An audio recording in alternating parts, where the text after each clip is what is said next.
Hey, Alex, welcome to the show. Thanks, Michael. It's great to be here. So, I'm going to get straight into it because you've been doing some interesting work. And your latest book, which is entitled May Contain Lies, I felt was a very captivating reading because I used to be a corporate strategy partner in management consulting. So, I'm used to how executives sometimes become swayed by data. I think the starting point for me is that we can talk about misinformation and bias and so on. It's very interesting, and we're going to get there. But I want to start with why it affects such seemingly intelligent people like the CEOs of large companies and so on. We'd expect this crowd at least to be aware of these things and have built-in filters and mechanisms not to be swayed by it. What is your research and work showing us in this area? Well, you certainly hope so. You certainly think that the people who run companies and who manage money are immune to misinformation. They should know the difference between correlation and causation. They should know not to be swayed by a couple of hand-picked examples that are not representative. But what the research suggests is that while these people are indeed smart, they deploy their intelligence selectively. Mm. So if there's a study whose findings they don't like, they will come up with the concern that correlation is not causation. But when there's a study that they do like, they will accept it uncritically.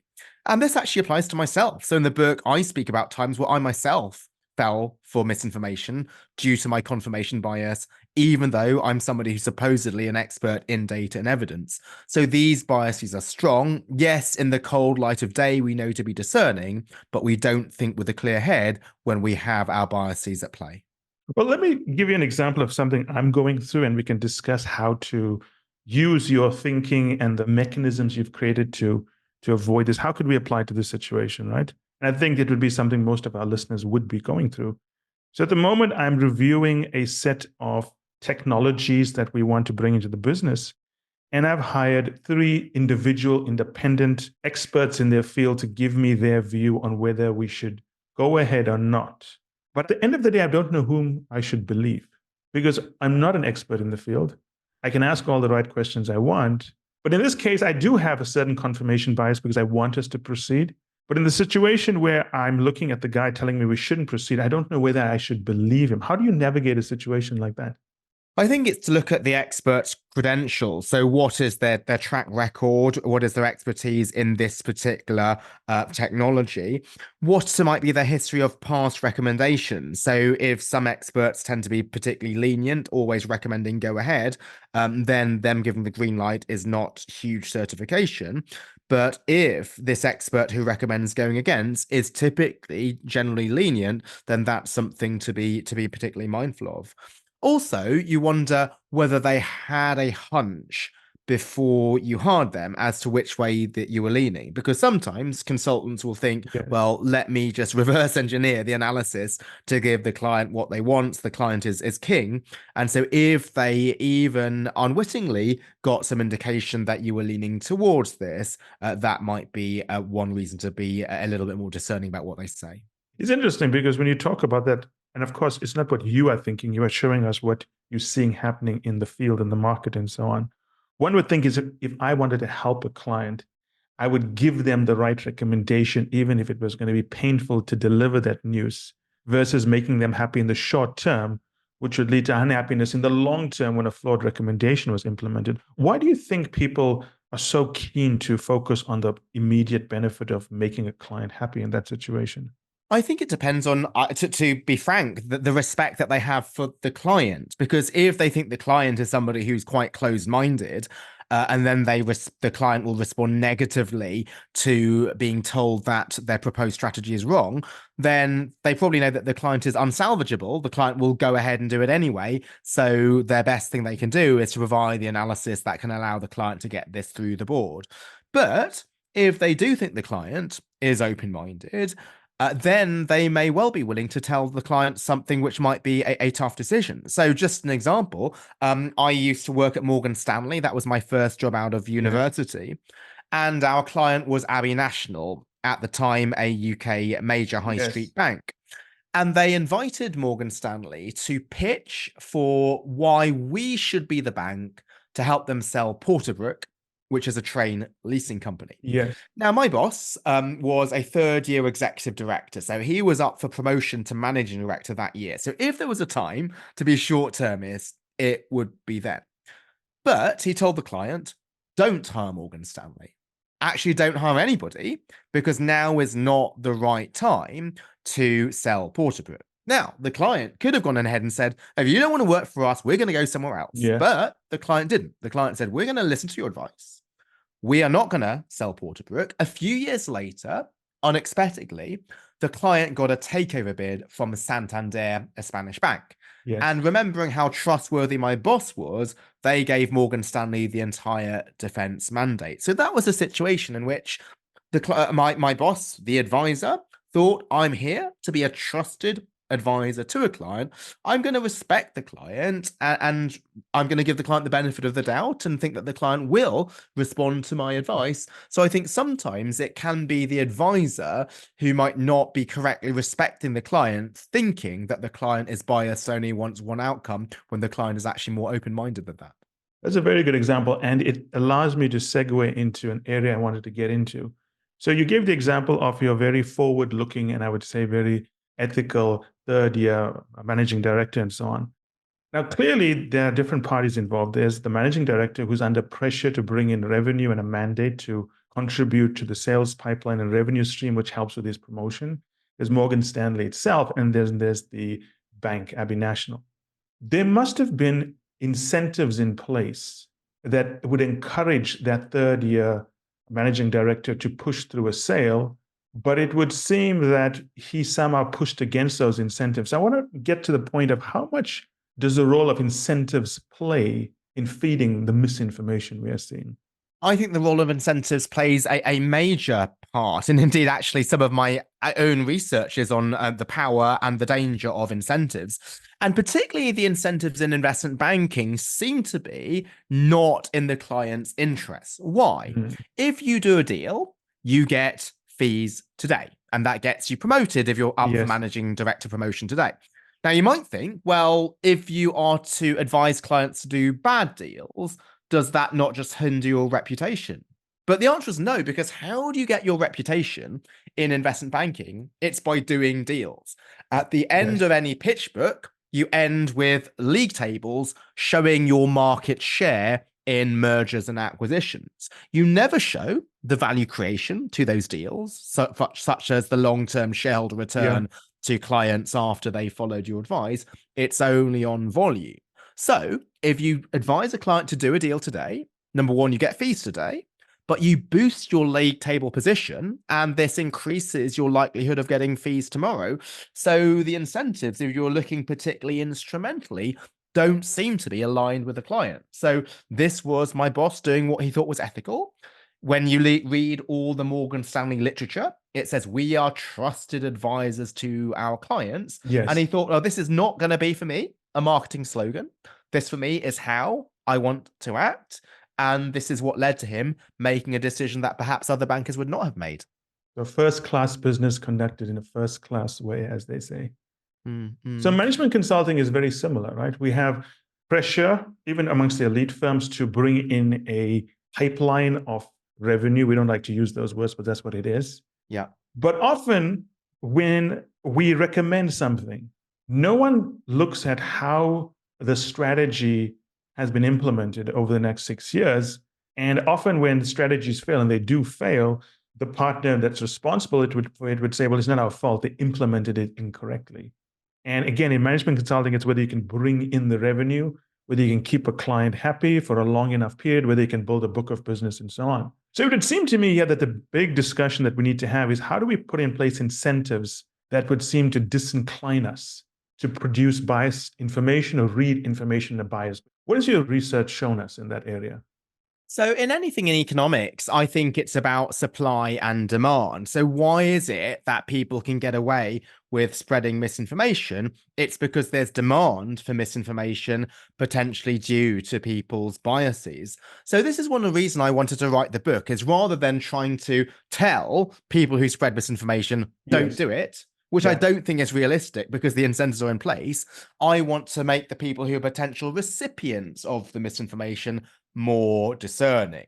For example, if one of your advisors was to tell you, hey, this new technology is fantastic, go ahead, then there are potential questions that you might want to ask to check whether the analysis was truly rigorous or whether it was reverse engineered. And so by being discerning yourself for any information that you get, then this will mitigate, this will reduce the incentives to produce misinformation, because then you can get found out. Very interesting. And where have you seen some good examples of how you get the demand side, the buyers of bad or information? How have you seen them adjust their behavior to ensure that they are getting the right information? Yeah, so this is one thing that I try to engage with publicly. So often as professors, you just do your own research, you spend your time only promoting your own research, and you only promote your own research to other academics because that's how you get your academic reputation. But I think it's incumbent upon academics to interact with the real world. And so sometimes when there are weak findings by some weak studies on issues that I conduct research in, so I know pretty well, mainly sustainability and ESG, I might point them out politely, and I will do so often on LinkedIn or other public channels, not saying I'm anti-ESG. I'm actually pro-ESG. A lot of my work is on the benefits of ESG. Yes. But if there's a flimsy study, I would like to make sure that people are not misled. And then I will get many comments saying, oh, thank you so much for pointing this out. Everything you say makes sense. I used to believe this study because it was so widely shared. Now I'm going to be careful about this. And then some of these people, I see themselves now, when some weak studies come out, they might themselves comment on it, or they might message me and say, hey, this study sounds great in terms of the conclusion, but I think the analysis seems flimsy. So I do think there are people who are discerning. Once you highlight to them the major pitfalls and the major mistakes that studies can make, then they can start applying this themselves. And that's one of the reasons why I wrote the book, because if I thought it was a lost cause, that everybody was biased, or that misinformation was too difficult to detect, you needed a PhD in statistics, then I don't think we'd be able to change anything. But what I'm trying to highlight is that the solution to misinformation is already within people. We already know to be discerning when a study gives a conclusion we don't like. And what I'm trying to highlight is to apply the same discernment when you find a study that you do like. For example, asking questions about correlation versus causation. Is this a couple of cherry-picked examples, or is this true in large-scale data? So you've unpacked two things here which are worth noting. The first one is that it would seem that some people don't know they have a bias, and when you explain it to them, show them a different way of thinking, they're open to it. So a lot of people, when they are acting on things that are tinged in a certain way, they don't know they're doing it, and they're open to changing their views. I think that's interesting. The second one is even more interesting. You spoke about discernment, which I think is a really nice word. But discernment implies that you take the time and you create the time to explore the information given to you, to explore a recommendation. But in today's world, people don't seem to be given that time, or at least they think you've got to move as fast as possible, which seems to put them at odds with being discerning. Wouldn't you say so? That's what people think, and I understand why you're raising that concern. But It isn't a concern. I'm agreeing with you. What I'm saying is that I think that people rush, and how do we get them to hold back a little bit? I think it's to highlight that discernment does not take long. So whenever you see a study shared on LinkedIn, whose findings people don't like, there is no shortage of comments as to why the data might be cherry-picked, as to why the time series might be too short, as to why this could be correlation without causation. And so you don't need to delve into the weeds of a study or look at the footnotes or understand the statistical methodology in order to do this. All I'm saying is that you can apply the same discernment when there's a study that you do like, and that these things will take, hopefully, just a couple of minutes. Also, the stakes are often high. So there are cases in which entire companies might go under because people accept things uncritically or are susceptible to confirmation bias. For example, Silicon Valley Bank's own models predicted that it would be in serious trouble if interest rates rose. This was something that the senior leaders did not want to hear. So they just changed the assumptions of the models to give them the result they wanted, which was that the bank was safe. And so even if it takes a little bit of time in today's high pressure world, because the world is so demanding, what really matters is getting the decisions right. And so getting the decisions right is worth spending a little bit of time on this. And as I said at the start, sometimes you actually don't need too much time if you're aware of your biases and you're exercising the same discernment for a conclusion that you like as a conclusion that you don't. The example you raised is a good one, Silicon Valley Bank, because as you pointed out earlier, it's the leaders of the bank were incentivized in the short term to make it look like they were doing well because it rose the stock, and I assume they held a lot of stock and they thought they would be able to cash out before anything went wrong. So let's come back to this example about being discerning, right? You've explained it well. I think the audience here is going to understand how to apply it.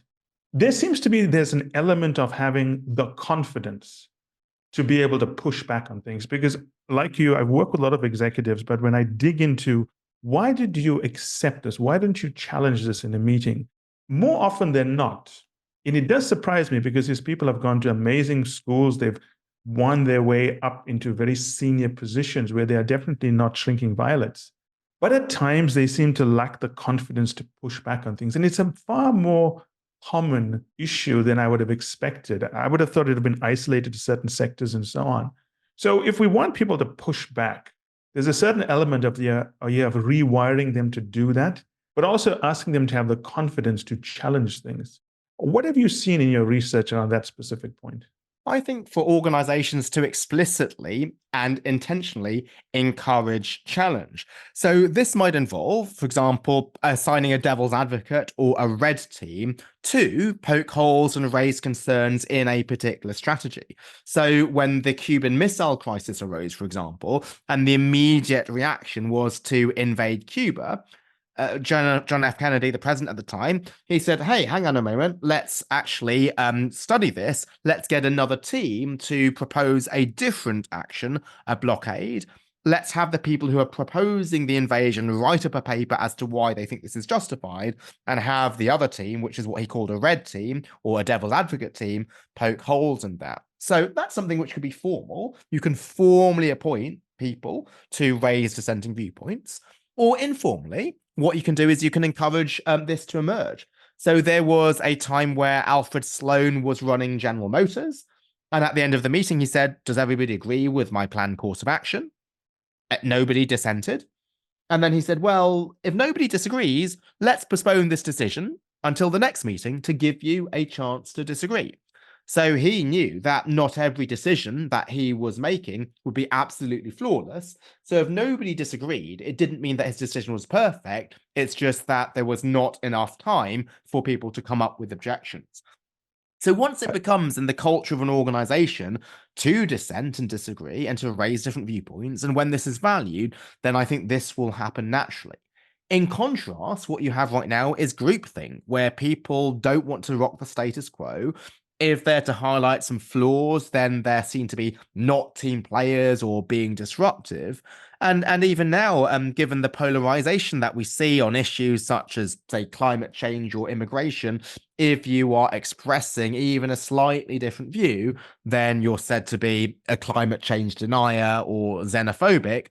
And instead, what we want to do is to tolerate and encourage different viewpoints, which is something which I see just increasingly being dissuaded.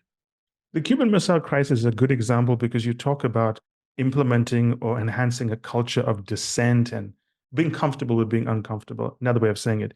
I believe the Secretary of Defense during the Cuban Missile Crisis was Robert McNamara, who was the former president of Ford. So I would think that he probably had a style of bringing in this way of questioning things from his industrial career into the military.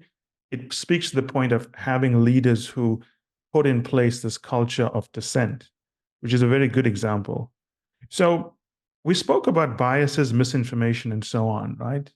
Do you feel that there are any benefits to misinformation and biases? Well, the benefits could be that you feel good in the short term. Feel good is just an emotional benefit. Yes, it's just an emotional benefit. And so, and I think this is why biases are so entrenched, because they make you feel good. And there are studies that find that you get dopamine hits from seeing studies that you like.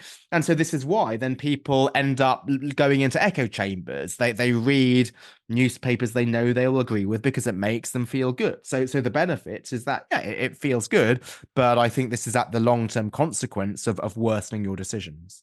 In your research, there's no other benefits that you have found? On not of this particular bias, there are benefits of other biases. For example, overconfidence bias, which has been documented in other settings, can be useful because this can overcome executives' natural risk aversion. So there are, in other forms of biases, hidden benefits, but I haven't found any benefits in terms of confirmation bias, because this just means that you're not taking new information into account. Therefore, you're using less information. That's a bit like going into battle with one arm tied behind your back because you're just less equipped. So we spoke about professional, corporate, investment banking, consulting settings for applying this. What about someone's personal life? Because we spend most of our time with a significant other. How would we apply this style without making our better offs think we're criticizing or critiquing them? I know there are ways to do this, but what have you seen in your work? Yeah, so I think, again, just in any situation where there's not an obvious answer, to try to explore the other side. Maybe you have a particular view of how you want to bring up your child and your spouse has a different view. You think your spouse is completely wrong, but what if you try to listen to his or her view on this? It may well be that even if 90% of what they say is wrong, 10% might be right, and you come away from that conversation more informed than you were previously. So I think there is a big advantage to trying to understand the other side rather than to try to attack the other person and show them that they're wrong.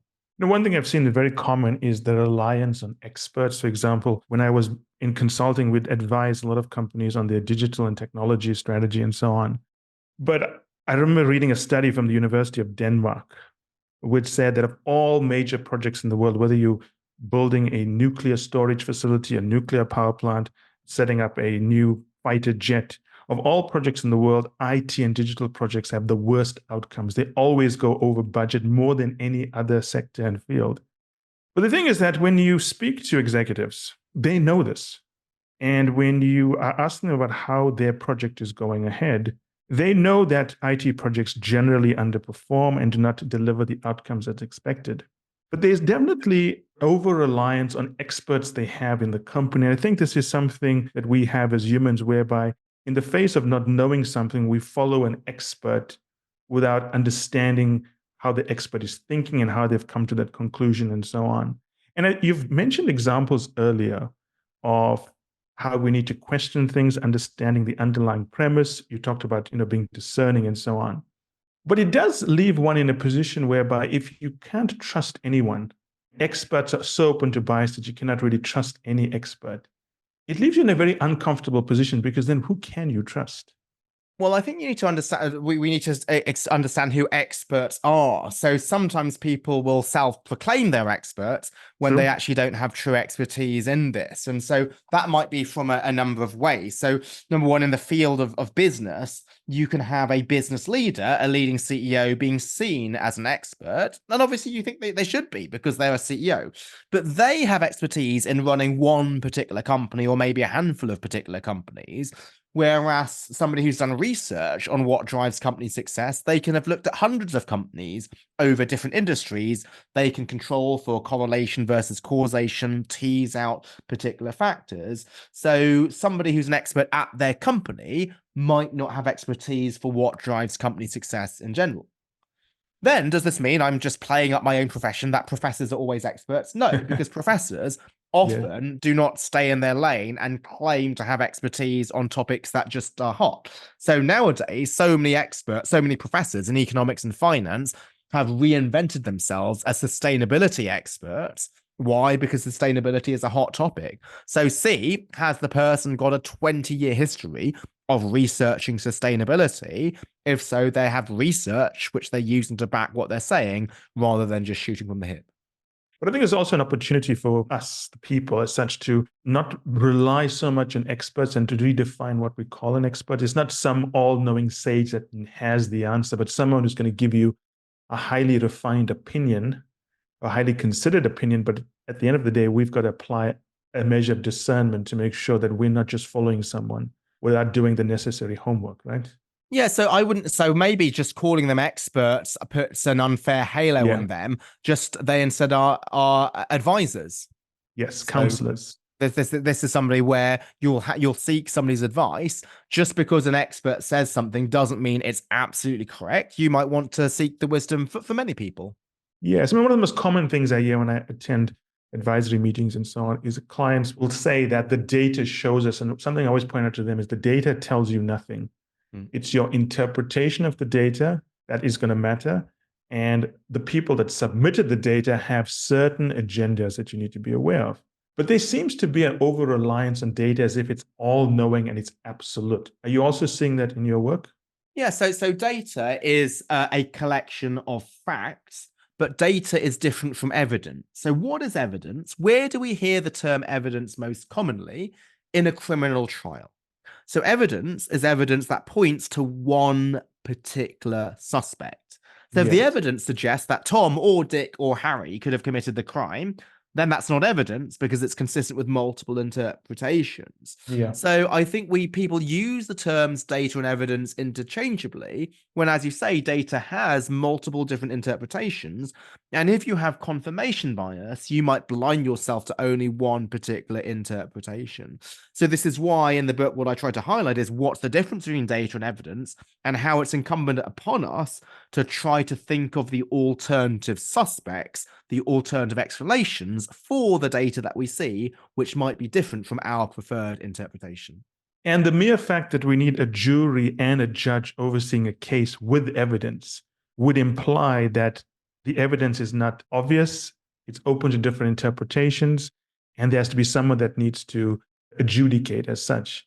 So even in that situation where the concept of an evidence arrived and you've pointed out it can point to three different people, which means it's open to interpretation, even where it's open to not a lot of interpretation, you need someone to say, everything considered, this is what I think it is telling us. But people don't see it that way. They want absolute answers. They want to push through. They want certainty. Do you feel people look for certainty because they lack confidence and they need to say, this document done by this powerful person or this credible person is why I'm moving forward with things? Do you see some of that in your work? Yes, I do. But I think the cause of this is actually not so much a lack of confidence as another bias. So we've talked about confirmation bias Yeah. a number of times, but a second bias is called black and white thinking, which is that we see the world in black and white ways, which means that we think something is either always good or always bad.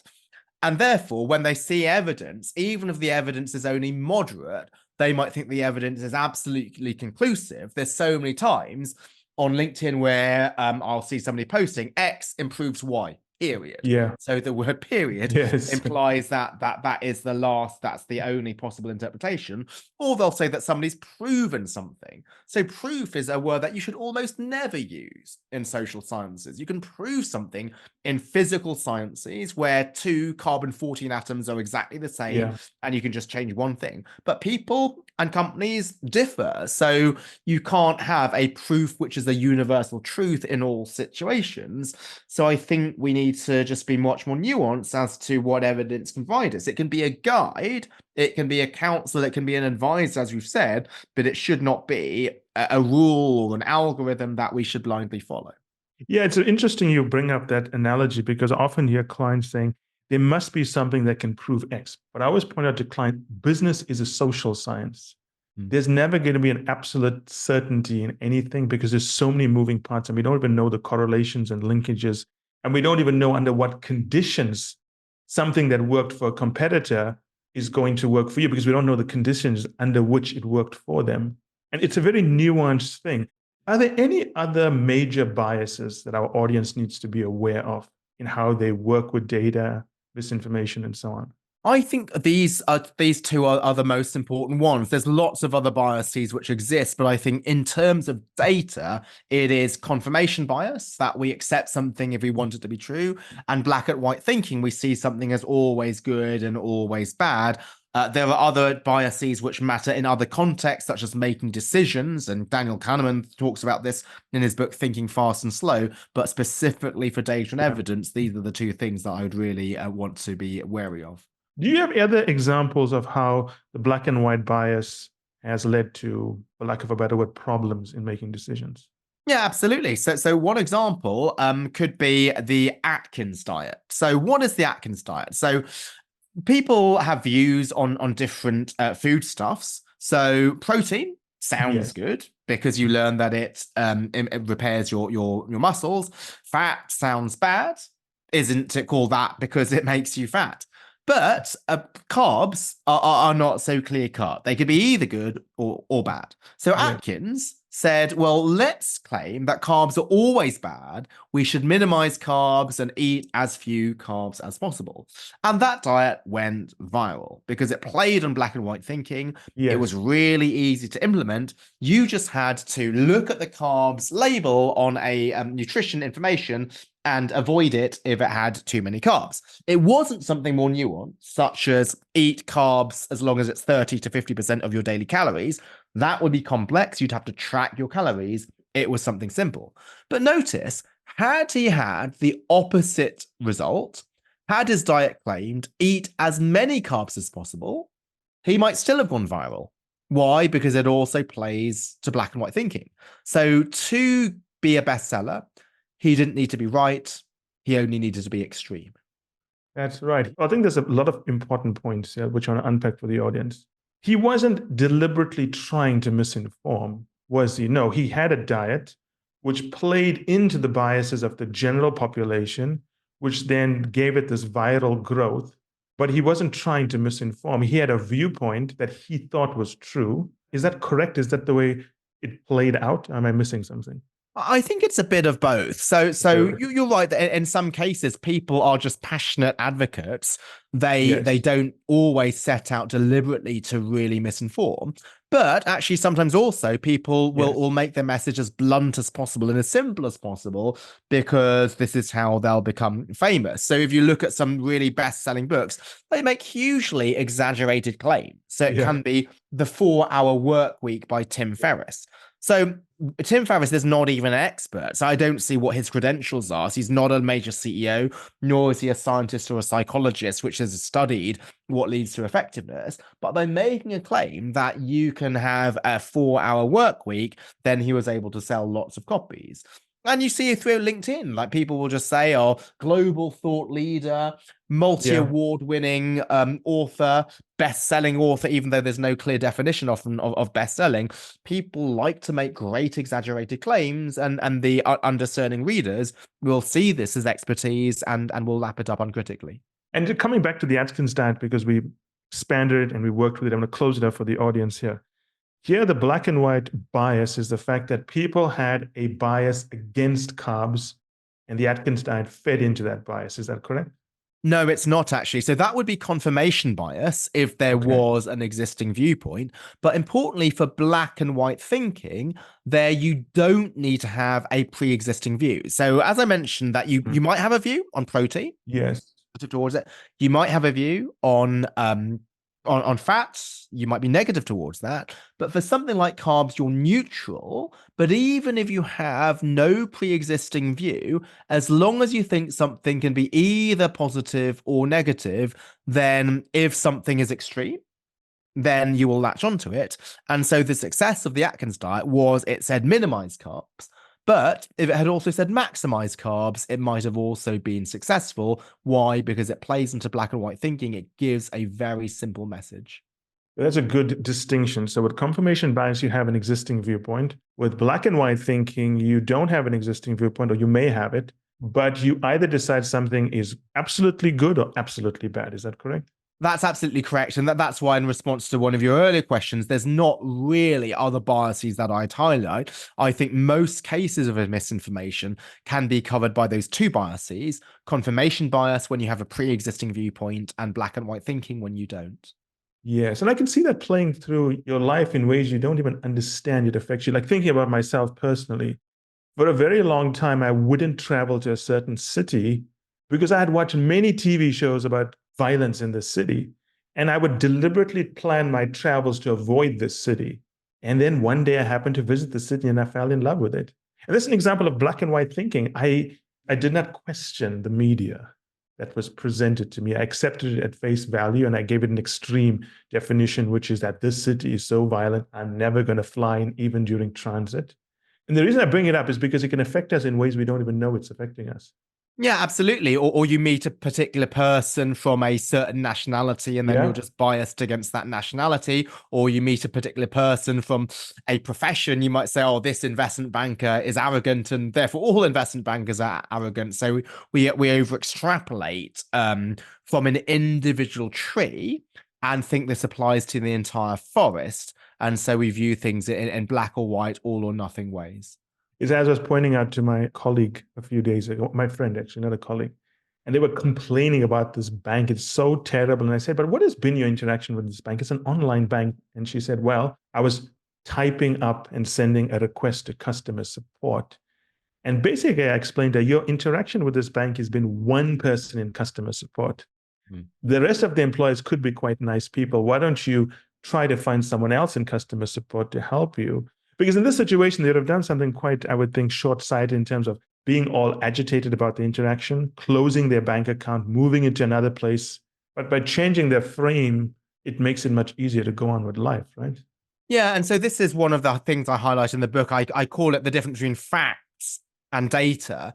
And I highlight how a fact is not data because it may not be representative. So why is that important? We often think about misinformation as being about checking the facts. Yes. But here, even if the fact was 100% accurate, even if the person that you dealt with was absolutely, truly unpleasant, that is only one person. They may not be representative about the employees or the company as a whole. So that's the difference between facts and data. A fact can be a single isolated case when if you want to decide whether to have a relationship with the bank, it should be based on the bank in general, not just one particular unpleasant interaction. I remember recently sitting in a meeting whereby a advisor to the health department in this country, not health department, education department in this country, was presenting some data where he said that the tech CEOs or the leaders of the tech industry in America, Silicon Valley, San Francisco, and so on, the way they train their children or to educate their children is they keep them off computers, of iPads, of social media, and so on. And he was advocating because that is the case, maybe this education department should follow the same rule. But when I was looking at this, I was thinking, look, it's a very tiny sample size of kids who have the wealthiest parents. And if they're kept off iPads and so on, there's probably something else they're doing that's compensating for the knowledge they would not get from having access to iPads. And I find that to be a very common misrepresentation. Do you see that in your work as well? Yes, and this is actually another big theme of the book where I highlight that the evidence is not proof. It may not be universal. So let's say you've got evidence which is absolutely nailed on. It is causation. It is not just correlation. Yes. Often evidence is context specific. You find something in a particular context. So let's go back to my early example. Let's say Tom, not Dick or Harry, killed Sarah. And let's say Tom was the husband. This doesn't mean in every case when a person dies, it's always the husband who does it. It's only true in that particular case.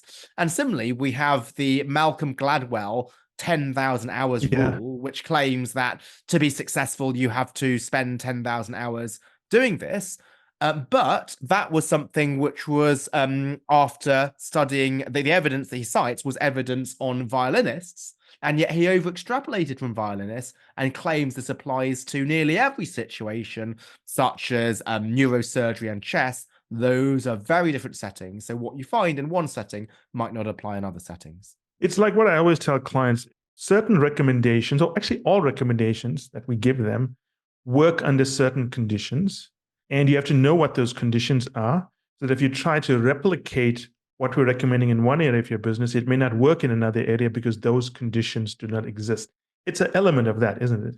Yes, absolutely. And again, it's the difference between evidence and proof. So proof is universal. So when Archimedes proved that the area of a circle is pi times the radius squared, he did that in 3rd century BC in ancient Greece. But that proof holds in modern Greece and throughout all countries in the world today.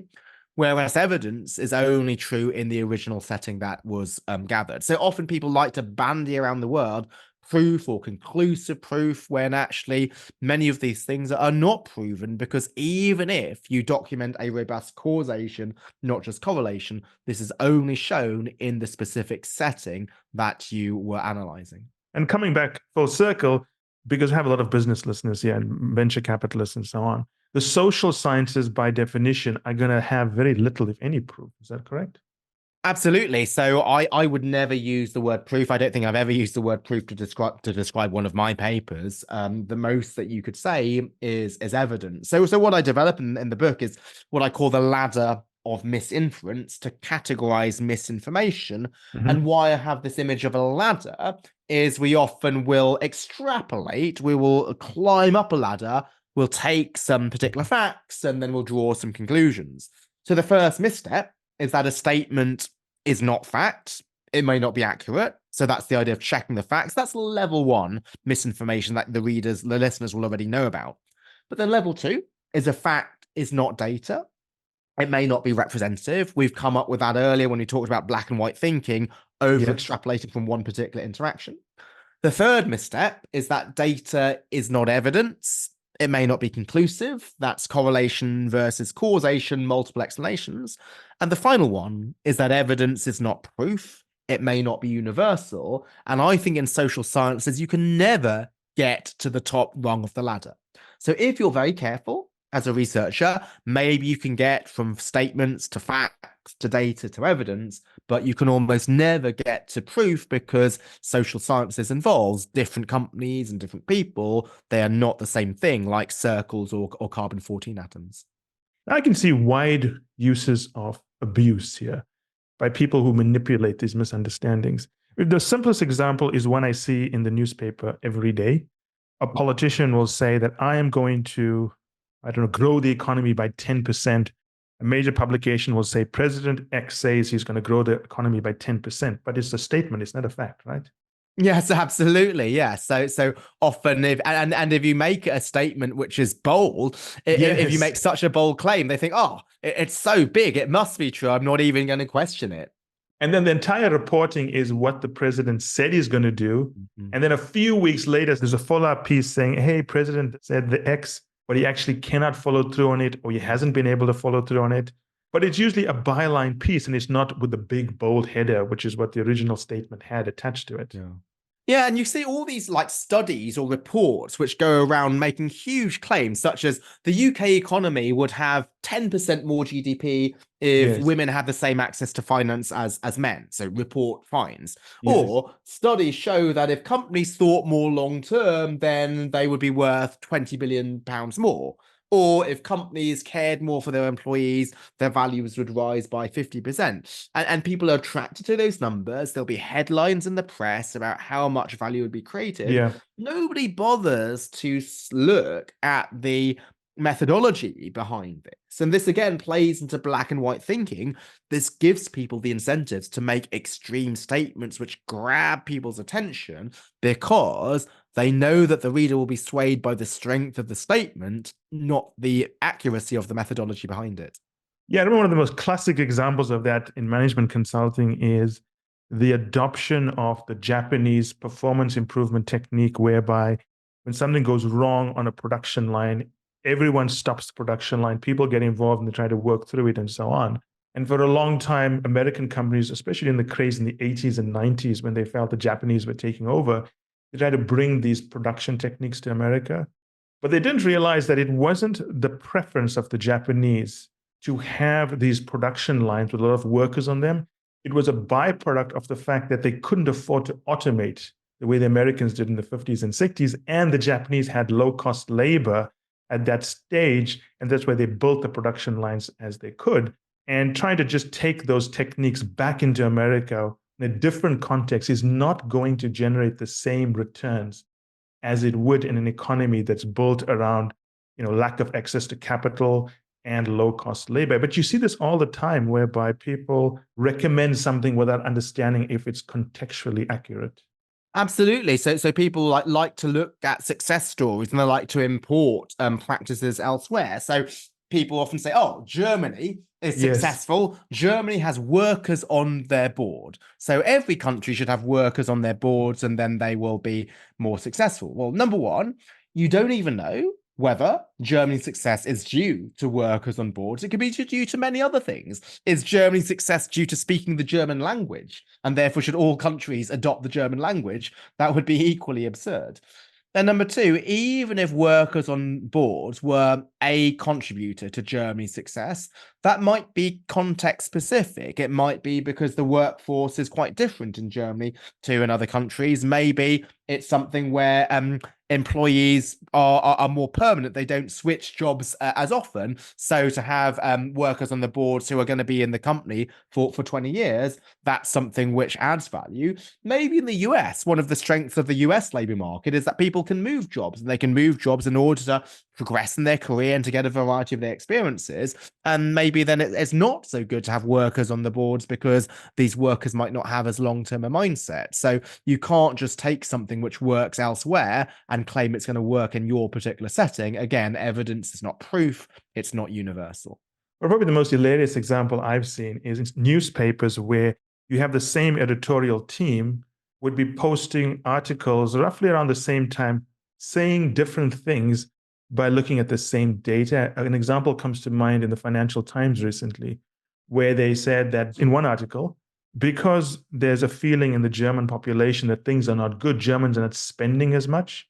And because they're not spending as much, it's not driving the economy. In another article, it says that because Germans don't spend enough and they invest it in their banks, country has more money to reinvest into its growth. So very different conclusions on the same data, and they almost contradict each other.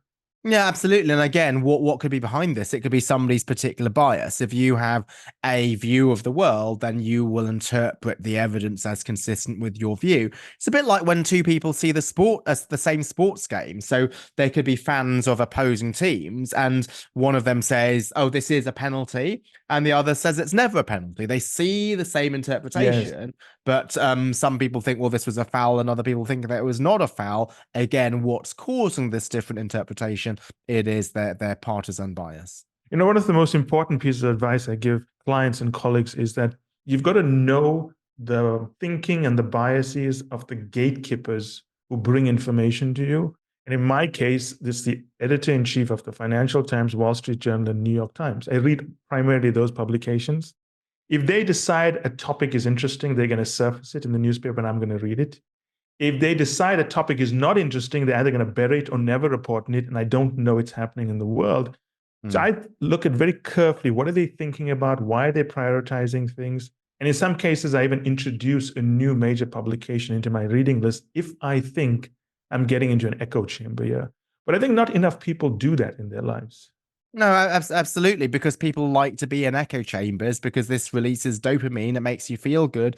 And so they stick to the comfort of what they already know. And actually, part of the reason might not just be comfort. It might be if you think you're right, then anybody who thinks like you is smart. And you might think, I want to hang around smart people because I know that I'm right because I'm an expert in this topic. Then anybody who thinks like me is going to be smart. Let me not hang out with the other side because the other side must be dumb, which is why they think that way. So what I'm hearing is because I'm not on social media and I like reading contradictory things, I'm not addicted to dopamine. That's what I'm getting out of this. Which is good, which is really good self-restraint. That's true. Is there anything you want to add before we wrap up? I actually really enjoyed the conversation. And I think I very much enjoyed it as well. Yeah. At this time of the year, when I speak to executives and so on, they have this viewpoint that, well, it's 5 months into the year. There's nothing more I can do. The budget's been set and I just got to see through the year and plan for the next year. But I mean, that's a type of a bias whereby they are maybe a bit lazy to do things and they're finding reasons not to change things. I'm hoping this conversation, which is very enlightening, by the way. I love when we get into the mechanics of why things happen the way they do, because it gets us to rethink our assumptions, right? Yes, yeah. And so, well, thank you so much for giving me the platform to spread these ideas. I think this is important. Misinformation is a serious topic. And so I really appreciate the opportunity to disseminate this with a wider audience. Thank you so much, Alex. I hope we'll bring you back on. I'm sure you have new work coming out and we can have a further discussion. But whatever happens, I think it's going to be a great contribution to the listening set that our clients have. So thank you, and I hope you'll have a great day. Thanks very much for the conversation. Take care. Ciao.